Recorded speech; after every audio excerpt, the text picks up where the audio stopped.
Sebelum video ini dimulai, pastikan kamu sudah mengklik tombol like, subscribe, lonceng, dan share ke teman-teman.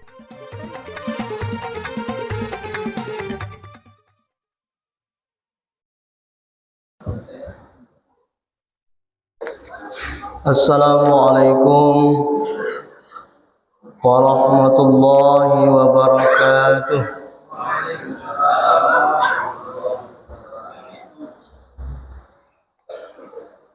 Alhamdulillahilladzi ahyana ba'dama amatana wa ilaihin nusyur.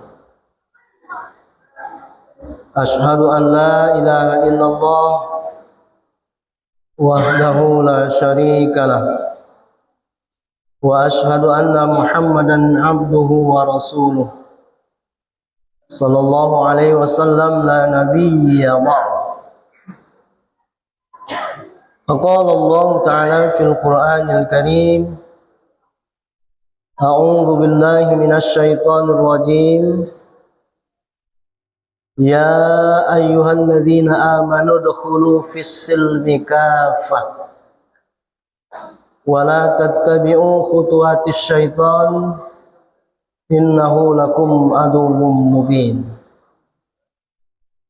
Wahai orang-orang yang beriman, masuklah kamu ke dalam Islam itu secara keseluruhan, dan janganlah kamu mengikuti langkah-langkah setan.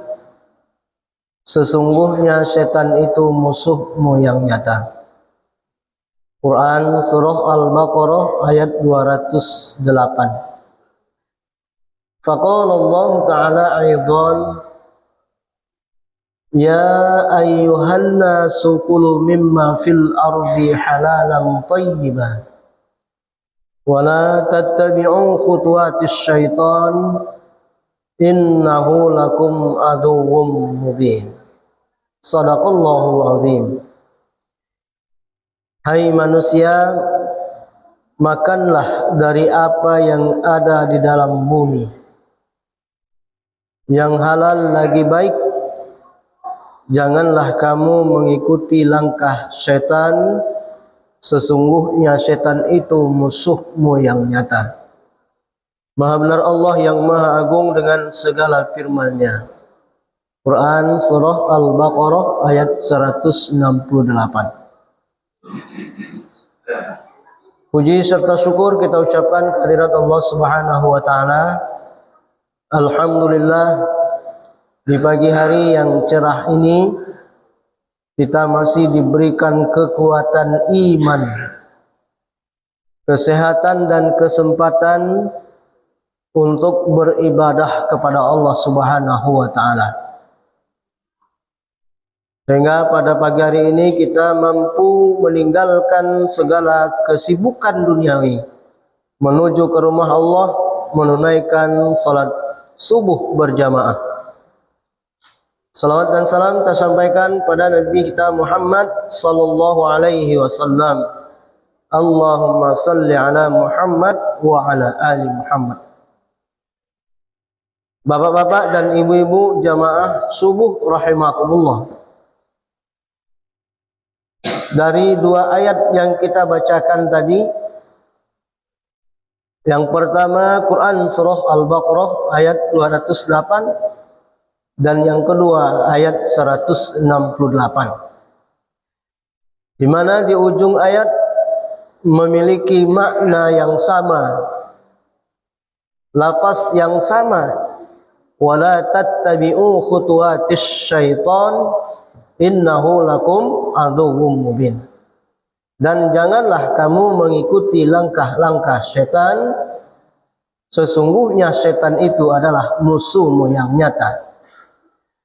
Bapak Ibu jamaah yang kami muliakan, ayat ini jelas melarang larangan Allah Subhanahu wa Ta'ala untuk tidak mengikuti langkah-langkah setan, karena setan itu adalah musuhmu yang nyata. Bapak dan Ibu jamaah yang kami muliakan, kapan setan itu menjadi musuh bebuyutan manusia Bapak Ibu? setelah mereka diusir oleh Allah Subhanahu wa taala dari surganya Allah karena tidak mau sujud kepada Adam. Sebagaimana yang disebutkan oleh Allah dalam Quran surah Al-Baqarah ayat yang ke-34.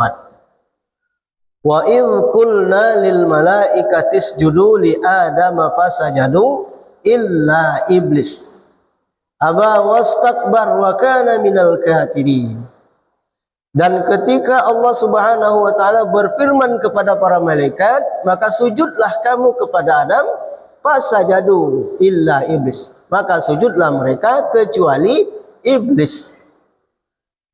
Bapak Ibu yang kami muliakan, apa bedanya? Apa bedanya setan dengan iblis kira-kira Bapak Ibu? Kalau iblis itu adalah induk angkang dari setan. Kalau setan itu prajurit-prajuritnya yang selalu menggoda manusia Bapak Ibu, yang selalu menghalang-halangi manusia ke jalan yang lurus. Bapak Ibu yang kami muliakan, maka mereka tidak mau sujud kepada Adam. Arti sujud di sini Bapak Ibu bukan sujud seperti salat, tapi bagaimana bisa iblis itu sebagai makhluk Allah Subhanahu wa taala menghargai Adam, hormat kepada Adam. Kenapa? Karena Adam manusia ditunjuk sebagai khalifah. Bapak Ibu jemaah yang kami muliakan, lalu terjadilah dialog antara iblis dengan setan sebagaimana yang dicantumkan oleh Allah dalam Quran surah Al-A'raf ayat 12 sampai 16. Allah berfirman, qala ma mana'aka alla tasjuda idz amartuk. Apa yang menyebabkan kamu tidak mau sujud kepada Adam sebagaimana yang telah aku perintahkan, kata Allah. Apa jawab iblis? Qala ana khairum min. Dia berkata, Bapak Ibu, saya lebih baik daripada Adam. Khalaqtani min nar. Kami dijadikan dari api, wa khalaqtuhu min tin. Sedangkan mereka diciptakan dari tanah.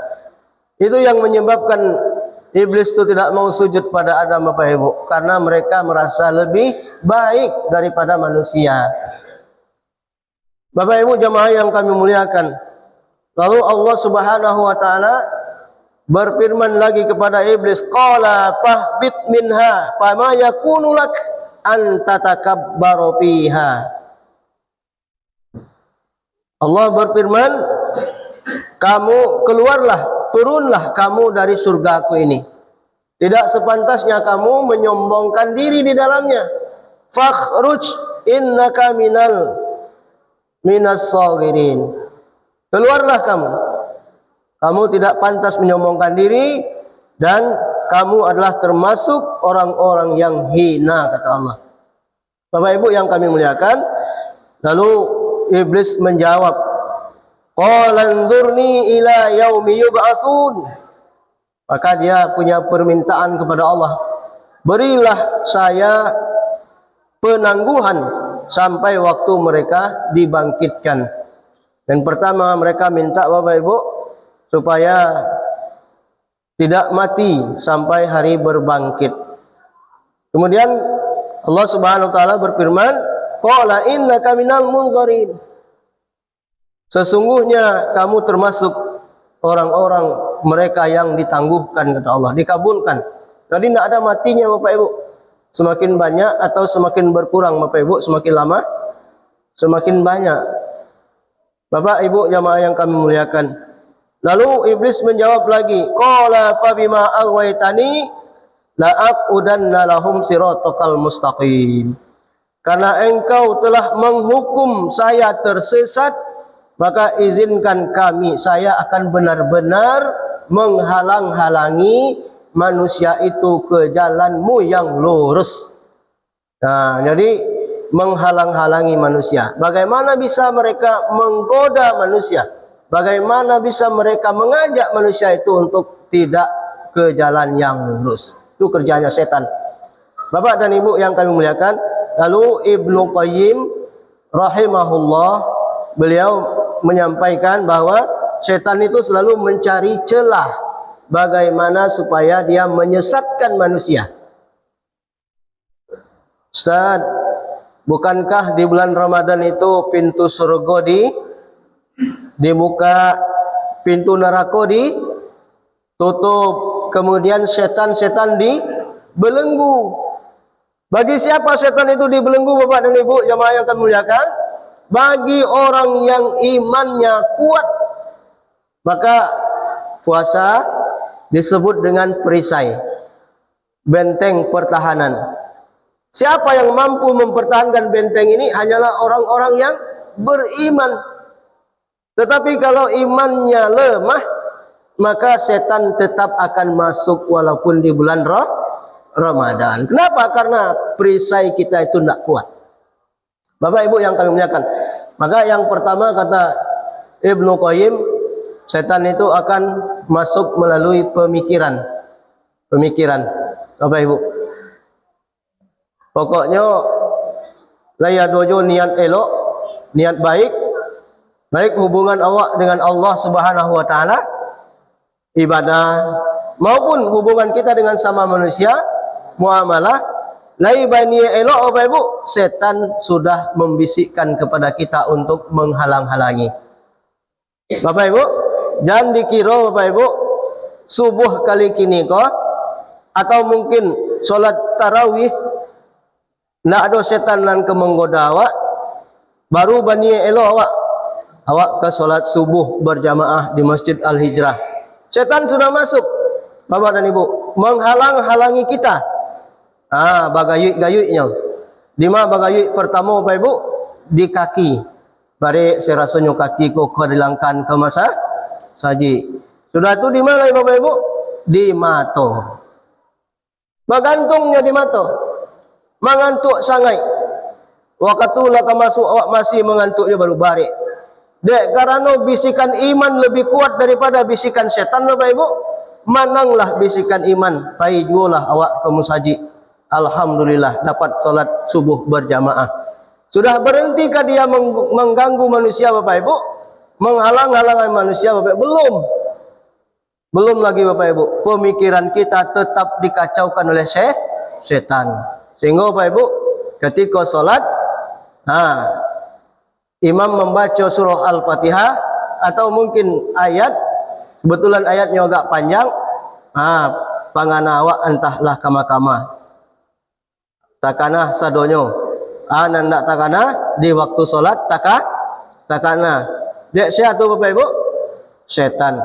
Bapak Ibu yang kami muliakan, kalaulah sudah seperti itu kita kembalikan lagi karena kita sedang salat berdialog dengan Allah Subhanahu wa taala, kembalikan. Dikuatkan lagi iman kita, fokuskan lagi. Tapi sudahkah berhenti setan itu untuk menggoda manusia lagi Bapak Ibu? Belum. Di mana? Di mata. Di matonya bagayui. Sehingga sudah solat Bapak Ibu, dicarilah tonggak atau dinding. Bari bana rasa mato. Bapak Ibu, ndak bana dicari tonggak atau dinding, hanya duduk menaku segitu kan. Geleng ke kanan, geleng ke kiri. Dan kecil Ustaz, alhamdulillah terpahamlah apa itu dengan kaji. Kiranya lalu. Bapak Ibu yang kami muliakan. Dan kedua dari segi pemandangan, dari segi pandangan. Iblis atau setan itu Bapak Ibu berusaha bagaimana kita, pandangan kita itu negatif thinking saja.